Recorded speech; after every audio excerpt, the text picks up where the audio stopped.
पैका वसूल करतेस बाबा, करतेस बाबा.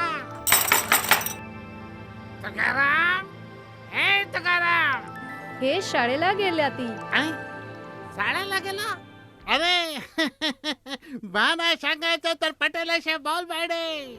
वहिलाला म्या शाळेलाच गेलतो, म्हणजे फॉर्म स्कूलला. जिथं शेतकऱ्यांना पिकांचा उपज वाढवायच्या सर्व गोष्टी शिकवल्या जातात, जसं मातीच्या पोतानुसार कोणती खतं योग्य आहेत, कोणती बियाणं आणि गरजेनुसार कोणती कीटकनाशकं उत्तम आहेत. खर्च बेताचा, लाभ मोलाचा.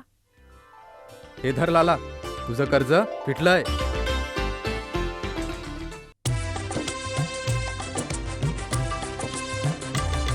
सहकारितेच्या बळावर विकासाची पावलं उचलू, जनसहकाराच्या शक्ती सोबत आपण पुढे चालू. जनजनात या क्रांतीने विश्वास ज्योत पेटवली, आम्ही सर्वांनी मिळून विकास पताका फडकवली. दूर जिथे सूर्य उगवे त्या अवनी त्या मैदानाकडे, हिमशिखरांच्या श्वेत बर्फातून वा हिंद महासागराकडे. श्वेत क्रांती हो, हरित क्रांती हो, गाव विकासाची बात. एकता हा धर्म असेल आता असो दिनवारा. हिंदू मुस्लिम शीख ख्रिस्ती सर्वांनी पावला उचलली, आम्ही सर्वांनी मिळून मोहीम ही चालवली. कृषी मंत्रालय, भारत सरकारद्वारे जनहितार्थ जारी.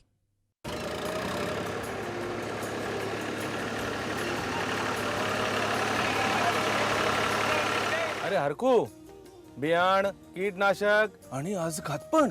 अरे इतका खर्च कुठून रे? अरे आता खर्चाची चिंता कोणाला इथे. माझ्याजवळ आहे किसान क्रेडिट कार्ड. कार्ड? हा, बँकेनं दिलेल्या या कार्डद्वारे शेतकरी त्याच्या योग्य सीमेपर्यंत कधीही रक्कम बँकेतून काढू शकतो आणि शेतीला लागणारं सामान खरेदी करू शकतो. भाऊ माझ्यासाठी पण एक कार्ड आण. अरे किसान क्रेडिट कार्डासाठी जवळच्या बँकेशी संपर्क करा आणि मिळवा खूप सगळे फायदे.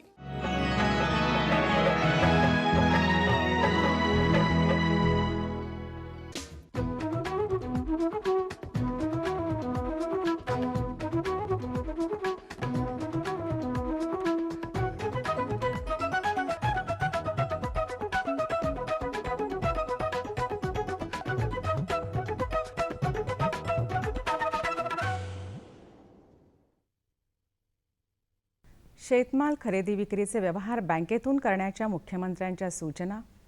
पुष्प संशोधन निदेशालयाचा स्थापना दिन उत्साहात साजरा. सूक्ष्म सिंचन अनुदानाचे 185 कोटी मार्चपूर्वी. अनुदानावरील काही अवजारं आणि वस्तूंचं वाटप बंद. आणि पुणे जिल्ह्यात तुती लागवडीचं क्षेत्र घटलं. नमस्कार, आता कृषीविषयक सविस्तर वृत्त. राज्यातील बाजार समित्यांमधील सर्व नोंदणीकृत व्यापाऱ्यांनी शेतीमालीचे खरेदी विक्रीचे व्यवहार बँक खात्यातून करावेत. तसंच शेतकऱ्यांना पेमेंट देखील बँक खात्यातून देण्यासाठी रोखरहित महाराष्ट्र अभियानाद्वारे पुढाकार घेतला जावा, अशा सूचना मुख्यमंत्री देवेंद्र फडणवीस यांनी दिल्या आहेत.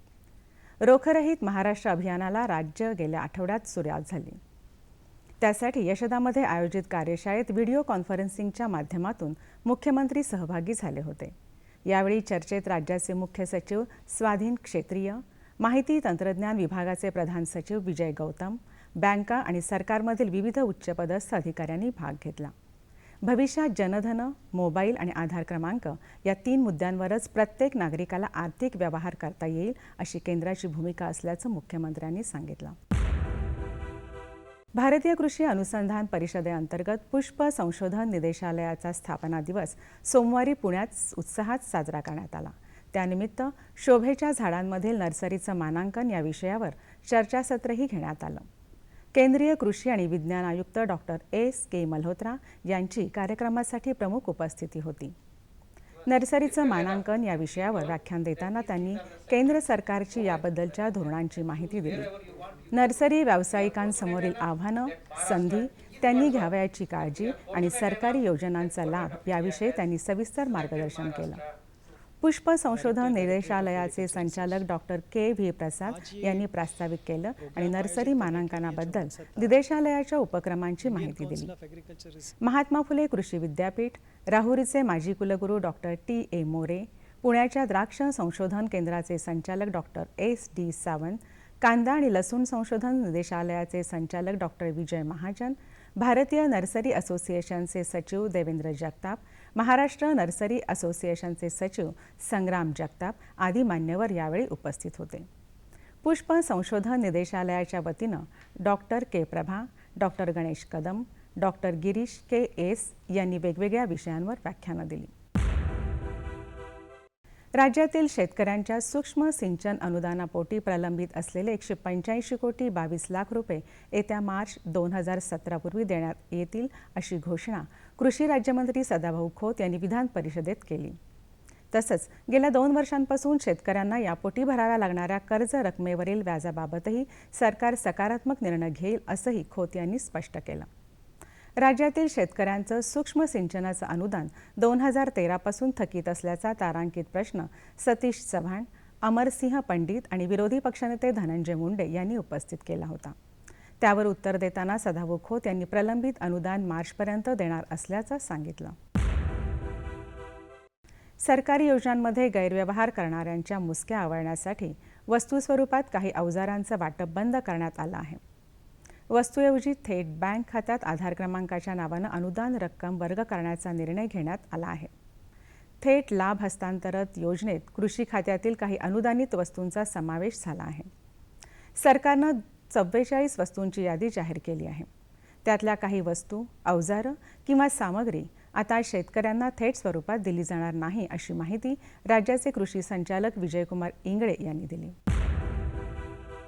गेल्या 10 ते 15 वर्षात रेशीम उद्योगासाठी लागणाऱ्या तुती लागवडीत अग्रेसर असलेल्या पुणे जिल्ह्यात गेल्या काही वर्षांपासून तुती लागवडीच्या क्षेत्रात घट होऊ लागली आहे.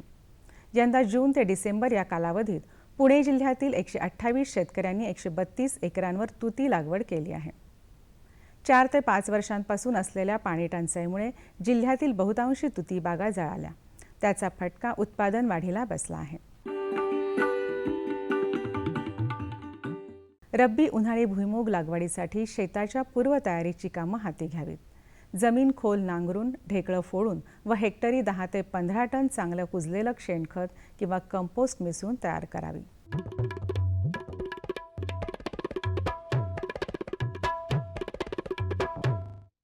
आता पाहूया कोल्हापूर कृषी उत्पन्न बाजार समितीचे काही बाजारभाव प्रति क्विंटलमध्ये. अननस कमाल रुपये 1750, किमान रुपये 250. चिकू कमाल रुपये 5600, किमान रुपये 350. डाळिंब कमाल रुपये 7500, किमान रुपये 1000. मोसंबी कमाल रुपये 8400, किमान रुपये 1200. लिंबू कमाल रुपये 1625, किमान रुपये 500. केळी कमाल रुपये 700, किमान रुपये 650. सीताफळं कमाल रुपये 420, किमान रुपये 110. संत्री कमाल रुपये 4900, किमान रुपये 1750. पेरू कमाल रुपये 1400 आणि किमान रुपये 400.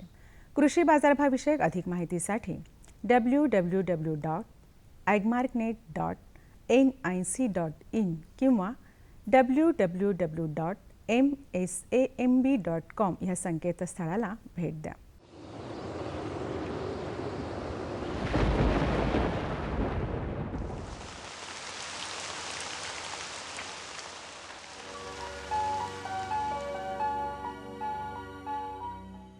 राज्यात काही ठिकाणी तुरळक पाऊस पडण्याची शक्यता असून बहुतांश ठिकाणी हवामान कोरडं राहील. राज्यातील काही प्रमुख शहरांचं तापमान अंश सेल्सिअसमध्ये पुढील प्रमाणे राहण्याची शक्यता आहे. मुंबई कमाल तापमान 33, किमान तापमान 15 अंश सेल्सिअस. पुणे कमाल तापमान 31, किमान तापमान 15 अंश सेल्सिअस. नागपूर कमाल तापमान 32, किमान तापमान 11 अंश सेल्सिअस.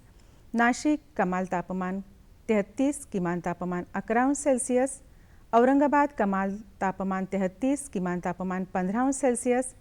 कोल्हापूर कमाल तापमान 32, किमान तापमान 17°C, सांगली कमाल तापमान 33, किमान तापमान 15°C, सातारा कमाल तापमान 32, किमान तापमान 16°C आणि सोलापूर कमाल तापमान 35 आणि किमान तापमान 15°C राहण्याची शक्यता आहे. हवामानविषयक अधिक माहितीसाठी भारतीय हवामान विभागाच्या www.imd.gov.in ह्या संकेतस्थळाला भेट द्या. या होत्या आजच्या कृषी वार्ता. पुन्हा भेटूया पुढील कृषी वार्तामध्ये. तोपर्यंत नमस्कार.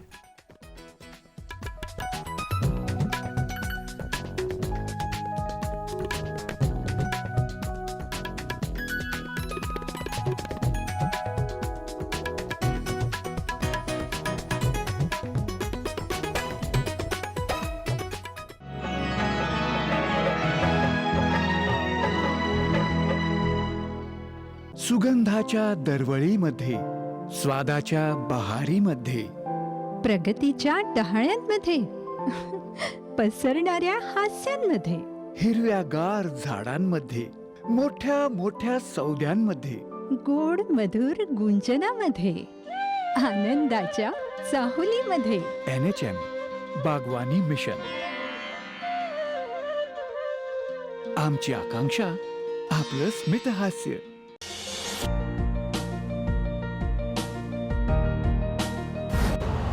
युरियाचं स्वदेशी उत्पादन 70 लाख टनांपर्यंत वाढवण्यासाठी संमिश्र खतांच्या संयंत्रांची पुनर्निर्मिती करण्यात येत आहे. FCIL ची गोरखपूर, सिंद्री, तलचर आणि रामागुंडम संयंत्र, HFCL ची बरौनी इकाई आणि BVFCL ची नामरूप शाखा. सोन्याहून पिवळं म्हणजे देशात आता निर्मिती होईल केवळ नीमलेपित युरिया, कारण यामुळे होणार शेतकऱ्यांचा फायदाच फायदा. धान्य उत्पादन 10% वाढेल.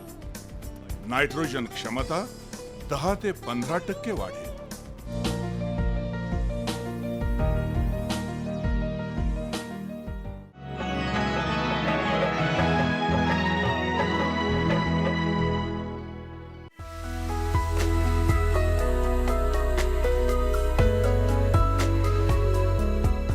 आरोग्य उत्तम ठेवण्यासाठी आहार उत्तम असणं आवश्यक आहे. ज्या आहारात सर्व जीवनसत्वे असतात तो आहार परिपूर्ण असतो. कडधान्याशिवाय परिपूर्ण आहार होऊ शकत नाही.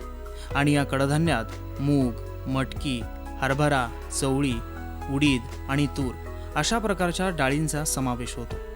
यातील तूर म्हणजेच अत्यंत महत्त्वाचं कडधान्य. कारण वरण नसेल तर जेवण पूर्ण होत नाही. म्हणून भाताबरोबर तुरीच्या डाळीचं वरण चविष्ट बनवून वापरलं जातं. अशा या तूर पिकाची लागवड करून सांगली जिल्ह्यातील तासगाव तालुक्यातील निमणी गावचे शेतकरी भरघोस उत्पादन घेत आहेत. तुरीची लागवड करण्यापूर्वी जमीन नांगरून भुसभुशीत करून घेतली जाते आणि जमिनीचे व्यवस्थापन केलं जातं.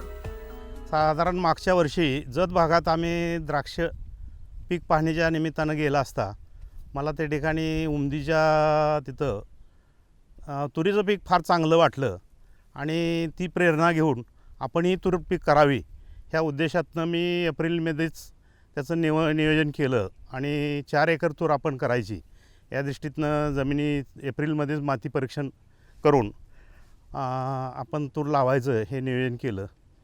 तुरीचं बियाणं मी उमदीच्याच एका ह्याला हे करून सांगलीतून पाणाऱ्यांच्याकडून बियाणं 4 किलो बियाणं आणलं. निर्मला ह्याचं कंपनीचं दुर्गा व्हरायटी 30 नंबर त्याचा बियाणाचं नंबर आहे. या व्हरायटीचं मी पहिल्यांदा जमीन चांगली शेणखत घालून नांगरट करून घेतली आणि 3.5 फुटानं सरी सोडून 3 सऱ्या सोयाबीन आणि 4थी सरी तुरीची असं दोन्ही बाजूला तूर 2 फुटावर क्रॉस असं एका झिगझॅग तूर टोकून घेतली. जमिनीमध्ये सऱ्या करून आंतरपीक पद्धतीचा वापर करून तुरीचे पीक घेतले आहे. खरीप हंगामात 3 सऱ्या सोयाबीन आणि झिगझॅग पद्धतीने तुरीचे ठराविक अंतरावर लागवड केली आहे. साधारणतः लागवडीनंतर 1.5 महिन्यात फवारणी करून आवश्यक असणारी रासायनिक द्रव्ये दिली जातात. उगवून आल्यानंतर एक क्लोरोपायरिफॉसचा फवारा दिला. साधारण 1.5 ते 2 महिन्याच्या आसपास 1.5 महिन्याच्या आसपास पहिली कॉम्बीची एक फवारणी दिली. पेरताना DAP एकरी 1 पोतं घातलेलं होतं. कॉम्बीच्या फवारणीनंतर कीटकनाशकाची दुसरी फवारणी क्लोरोजिस घेतली. फुलकळी चालू झाल्यानंतर पुन्हा प्रोक्लेमचा आणि प्रोक्लेम 05234 आणि सिमॅक्स याचा एक फवारणी घेतली. पुन्हा अळी साधारण 15 दिवसानं, तोपर्यंत काय अळी कुठं वाटत नव्हती, पुन्हा निमाझाईल आणि क्लोरो अशी एक पुन्हा फवारणी घेतली. त्यावेळेला 05234 आणि सिमॅक्स त्यात घातलं होतं. तुरीचं पीक चांगलं वाटायला लागलं. पुन्हा 15 दिवसानं कीटकनाशकाची पुन्हा प्रोक्लेमची अजून एक फवारणी घेतली आणि नंतर आता तूर चांगली भरते असं वाटतं. आत्तासुद्धा अळी वाढताना मी परवाच पुन्हा निमाझाईल आणि क्लोरो पुन्हा एक स्प्रे घेतलेला आहे. तूर पीक हे कोरडवाहू जमिनीवर घेतले जाते, ते म्हणजे पावसाच्या पाण्यावर. पण जर पाणी व्यवस्थापन करून पीक घेतलं तर भरघोस उत्पादन मिळते. तूर पिकाला 3 टप्प्यात पाण्याची आवश्यकता असते. प्रथम वाढीची अवस्था, दुसरी फुलोऱ्याची अवस्था आणि शेवटी शेंगा भरण्याची अवस्था. या स्थितीत पिकाला योग्य प्रमाणात पाणी मिळणे अत्यंत आवश्यक आहे. साधारणतः तुरीला 3 टप्प्यात पाणी देणं अत्यंत आवश्यक असतं. एक वाढीची अवस्था 30 ते 35 दिवसाच्या दरम्यान, त्यानंतर फुलोरा अवस्था 60 ते 70 दिवसाच्या दरम्यान आणि त्यानंतर ज्यावेळेला शेंगा भरतात त्या दरम्यान अशी कमीत कमी 3 पाण्याची आवश्यकता असते. अशा पद्धतीनं पाण्याचं नियोजन त्यांनी अत्यंत चांगल्या पद्धतीचं केलं.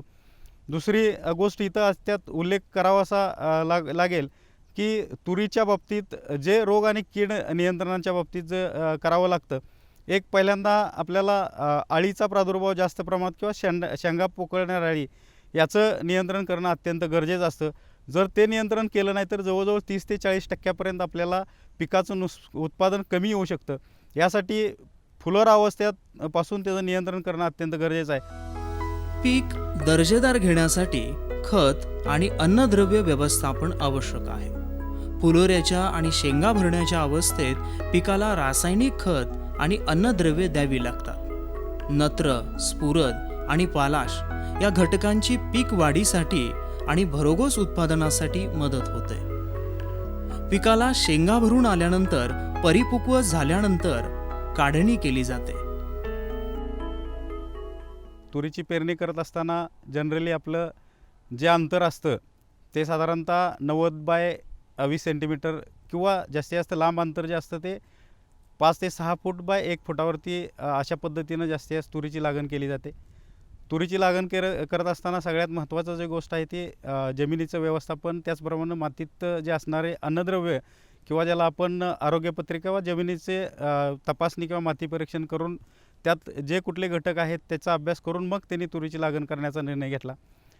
तुरीच्या बाबतीत बोलायचं झालं तर तुरीला कॅल्शियम, फॉस्फरस आणि सल्फर या 3 घटकाची कमतरता जर असेल तर ते हानिकारक असते. त्यामुळं ते मेंटेन करण्याचा प्रयत्न तिथं केला गेला. त्याचप्रमाणे जे खताची मात्रा तुरीची आहे ती साधारणतः 100 किलो किंवा 25 N आणि 75 P फॉस्फरस हा असा असतो. इथं साधारणतः एकरी 100 किलो 2 पोते DAPचे दिलेत. साधारणतः हेक्टरी 125 किलो DAP हा आपला विद्यापीठाचा डोस आहे. त्या पद्धतीनं तिथं खताची मात्रा देण्यात आलेली आहे.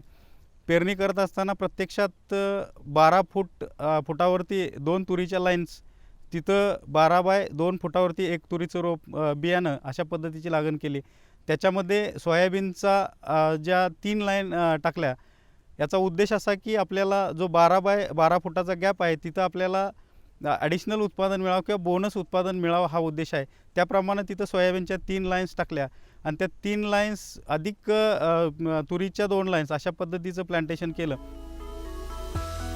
आर्थिक संपन्नता मिळवण्यासाठी निमणी गावच्या या शेतकऱ्याने आंतरपीक पद्धत वापरून त्यातही तूर, सोयाबीन आणि रब्बी हंगामात हरभरा लावून भरघोस उत्पादन मिळवले आहे.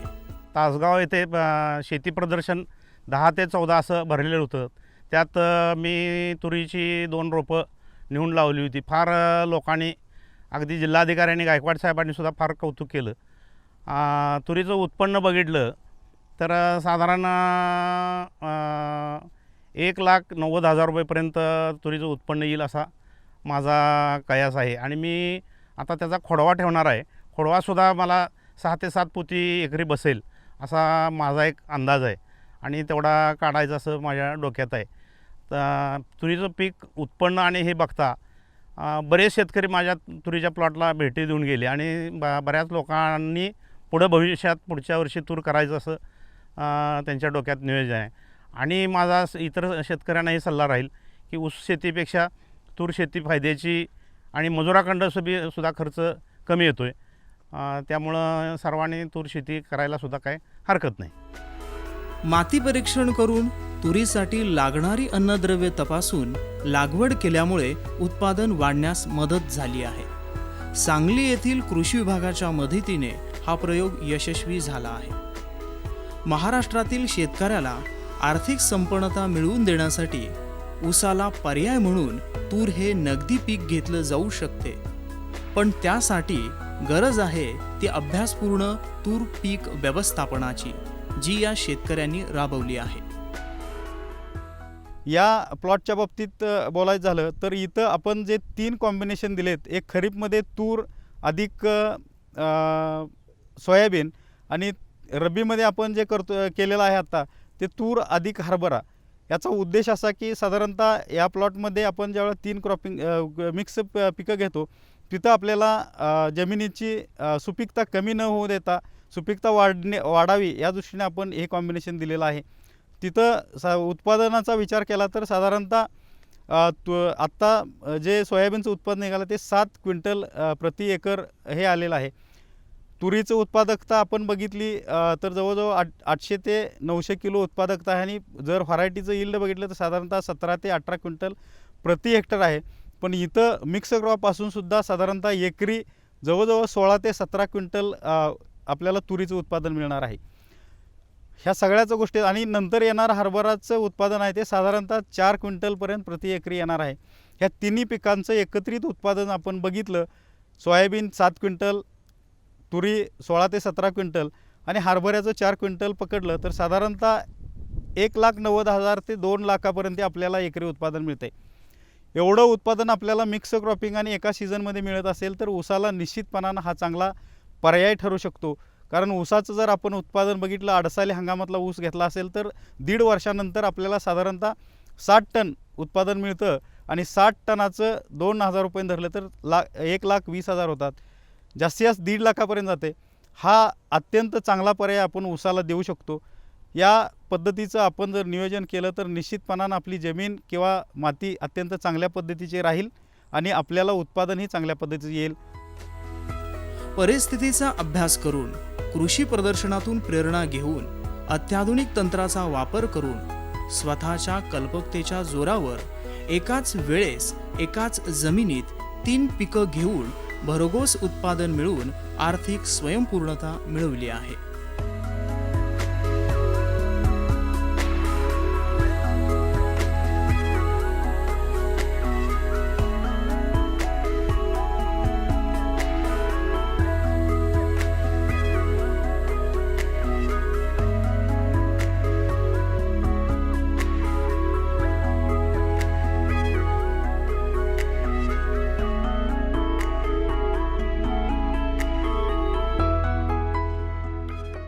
आमचा पत्ता निर्माता कृषी दर्शन, दूरदर्शन केंद्र पुणे. आमचे ईमेल ID असे आहे ddkpunekrishi@hotmail.com आणि ddkpunekrishi@rediffmail.com.